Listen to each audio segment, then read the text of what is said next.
বাংলাদেশের শোবিজে অভিনয় গুণে দারুণ জনপ্রিয় জয়া আহসান। দেশে এবং আন্তর্জাতিক অঙ্গনে সমানভাবে জনপ্রিয়তা নিয়ে অভিনয় করেন তিনি।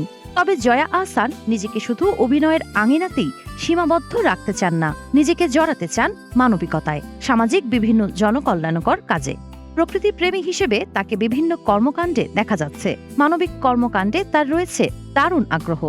অভিনয়ের বাইরে তার এই জগৎ নিয়ে মাঝে মধ্যেই সামাজিক যোগাযোগ মাধ্যমে হাজির হচ্ছেন তিনি। এই যেমন সম্প্রতি অসুস্থ প্রাণীর মাংস প্রতারণামূলকভাবে মানুষের খাদ্য হিসেবে বাজারজাত করার বিরুদ্ধে কাজ শুরু করেছেন। জীবন অবাক না করলে কে করবে? 28% মিল্ক ফ্যাটের অবাক করার সাথে ফ্রেশ মিল্ক পাউডার। জীবন অবাক করুক প্রতিদিন।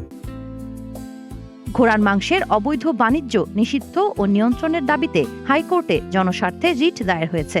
সোমবার 11 মে এই রিট করেছেন Bangladesh animal welfare foundation, AK খান হেলথ কেয়ার ট্রাস্ট এবং অভিনেত্রী ও প্রাণী কল্যাণ কর্মী জয়া আহসান।